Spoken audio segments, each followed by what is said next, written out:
Talking Reds on the road, the Anfield Wrap on tour. We are going to the Champions League final in Kiev, of course, and we're doing it on a bus. You've probably heard us talk about this by now. And right now we are somewhere approaching the border between Belgium and Holland. We set off at 2 AM from Liverpool, right down the length of the country, through the Euro tunnel, which is a bit weird. Never been on that before, but you drive onto a train and then you sit on a minibus and then you end up in France, just sounding it. It's an absolute trek for a wee though, so if you're going to do it, I'd maybe have a comfort break before you approach that bit. Anyway, so we're going to talk about the Reds. We're going to talk about our journey, and a little bit later on I'm going to show you everyone who's on the bus and we'll speak to them about something or other. But first of all, we'll do the usual thing on Talking Reds, which is where we talk about something that's in the news today relevant to the Reds. And this one caught my eye. There's not loads going on, to be honest with you. It's mostly, you know, stuff you would expect in the build up to a Champions League final. But Steve McManaman has been talking, an underrated Liverpool player himself, I would say, and he's talking about another Liverpool player that he believes is underrated, which is Jordan Henderson. He said he thinks he deserves more praise for the fact that Liverpool have got to a final this season. And I've just lost my page on the internet. That's good, isn't it? Hang on. Yeah, and he's basically saying he deserves more praise. He doesn't think he gets enough. He's a captain, and he's potentially a captain of a European Cup winning side. I mean, this is something we talk about a lot, John, on here, and I think a lot of us who are involved do praise him and do rate him and do like him. But equally, I think it's fair to say there's a flip side of the coin, that there's a lot of Liverpool fans that don't rate him whatsoever, it seems. Yeah, it's a strange one. He divides opinion probably more than any other Liverpool player at the moment. I think he's had his ups and downs in his Liverpool career, and I don't know, maybe there's some who've decided that they know how good he is and won't change their mind regardless of his level of performance. I think his level of performance, especially since Christmas, has been really high. And I think you talk about players doing it in the top level. I think, especially that home tie against Rome, I thought he was absolutely exceptional. And if he does lift the European Cup, which we're all hoping that he does, and he has a good game in the final and all that, then I think, you know, he will have answered his distractors, and I think more and more people will have to say now, look, this is a top-class midfielder. He might not be Graham Souness, but who is? He might not be Steven Gerrard, but who is in terms of what he does. And McManaman, look, knows what it takes to win the trophy, and he knows what it means to play in midfield and be someone who's maybe a little bit more unfashionable, because that's what he had to do at Real Madrid. He went into the team there and saw all the Galacticos and thought, well, I'm not going to do what I did at Liverpool. I'll drop further back. I'll make sure I'm facilitating the play. I'm winning the ball. I'm positioning myself well.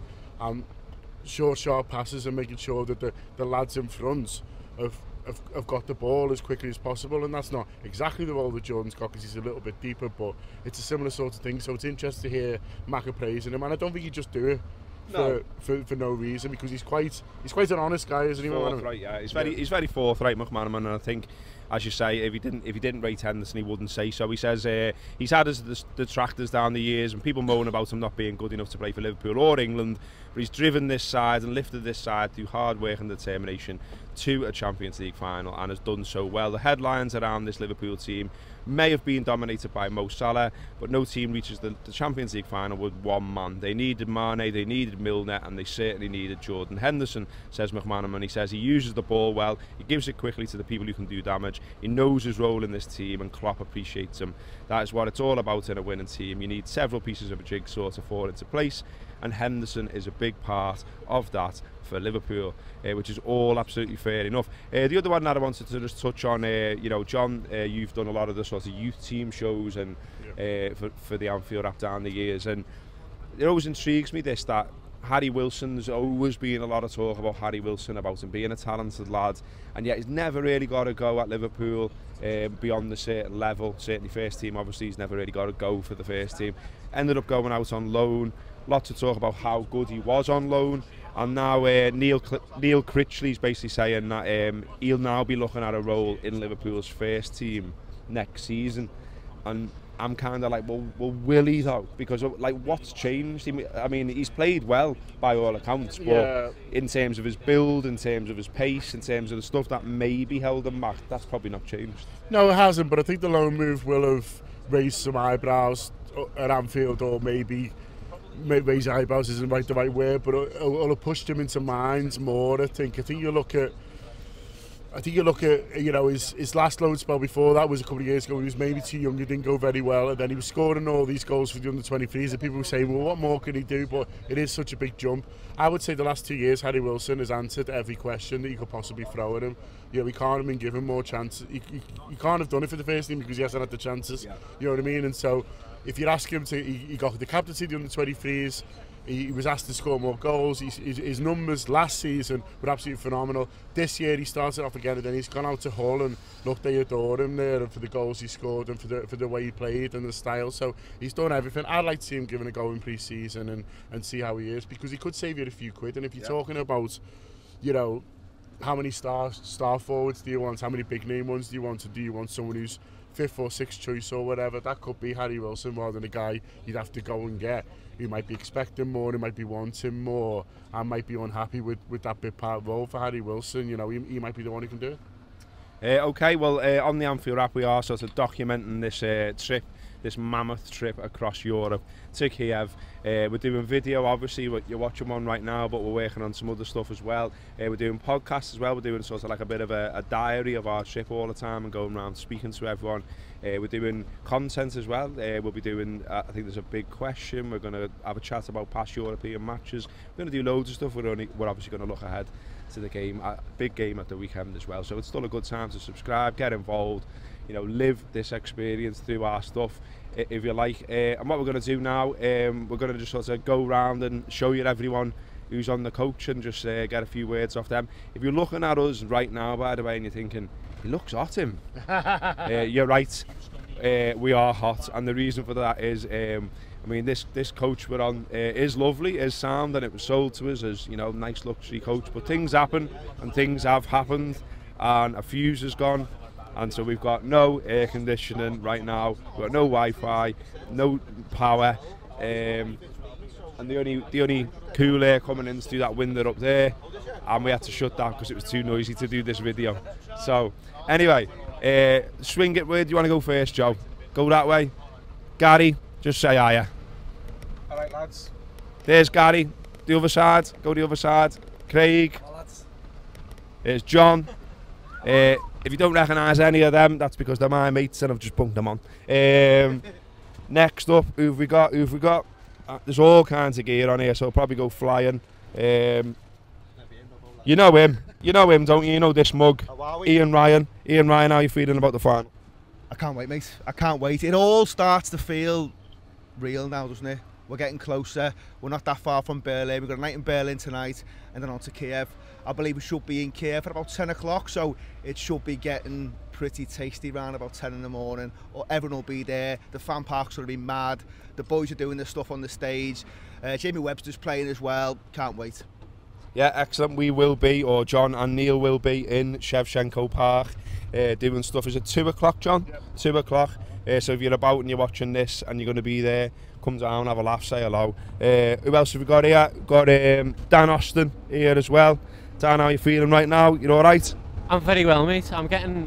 It's weird. I thought I'd get more and more nervous like the closer we got to the match. But I don't know whether it's just delirium because we're on this match trip and I've not really slept.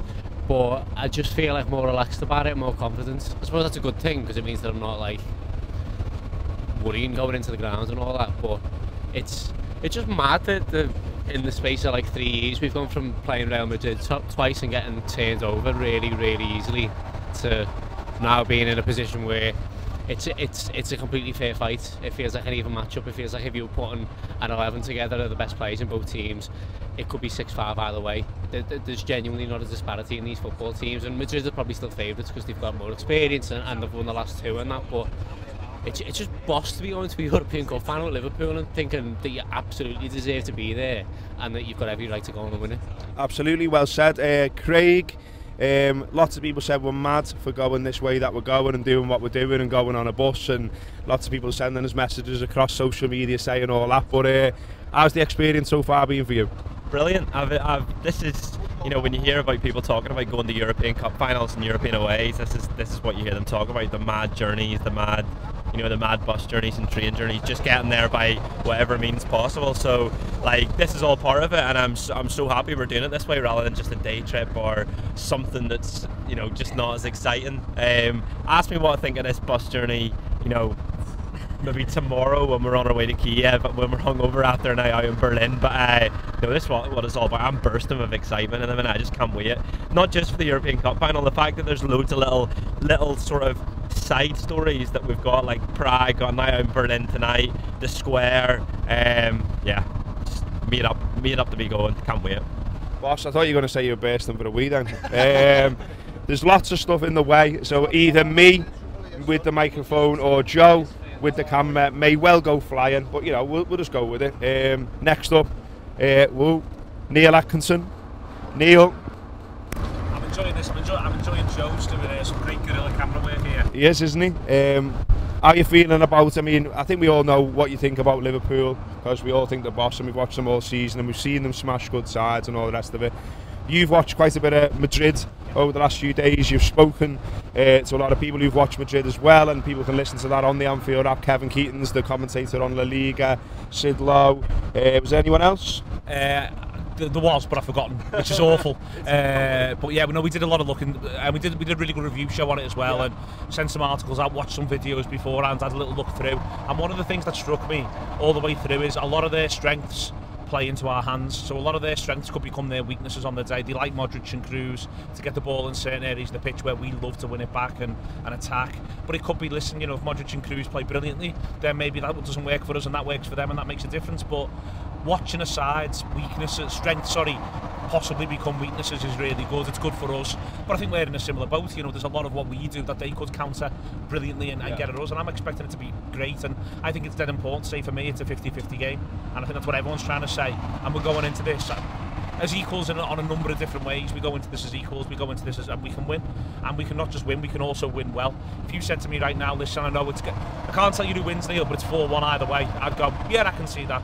I think there's every chance that, you know, if we hit our stride and we go for it, we could decimate them. Or we could hit our stride, go for it, and we could hit the bar, we could hit the post, the keeper could have a worldie, and then it could pop up the other end and Bale and Ronaldo could just undo us. So, you know, what I want to see though is I want to see those lads all play a great game. And if our lads all play a great game and Madrid win, then we get to go, well, you know what, all the best. Well done. Yeah, absolutely fair enough. Josh. Let's have a quick word with Josh. Stuff flying off the shelves. Told you I told you it'd be a comedy. Joe looks really stressed. You're doing a great job, lad. Don't worry.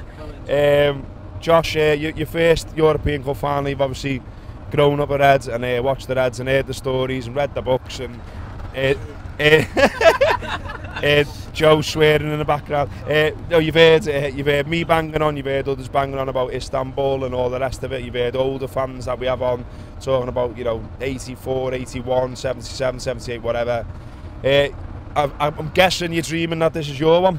Yeah, absolutely, and I think throughout this sort of European Cup run, there's been moments where you're thinking it's never been as good as this. It can't have been as good as this. You know, when you're going 5-0 up against Roma in the semi-final of the first leg of a semi-final of the Champions League.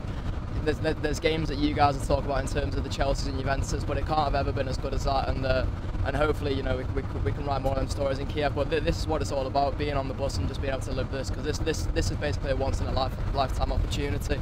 How many times can you say, oh yeah, I went to a Champions League final in Eastern Europe on a coach with 11 other lads? So yeah, it's just dead excited at the moment.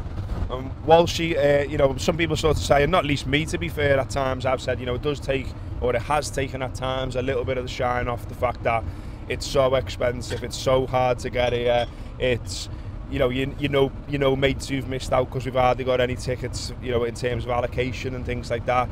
But you can cast all that aside now and get excited, can't you? Yeah, absolutely. Like Craig was saying before, like, this is the best way to do it. Like doing a day trip obviously would be great, but doing this, having these stories to tell. Like I was saying on a video yesterday, we've had contributors coming in all week talking about their European Cup final stories. You know, you and Gibbons talking about Istanbul, Kofi was talking about Athens, and I was like, oh, I wish I had one. And now, you know, I'm hopefully going to have one. Fingers crossed.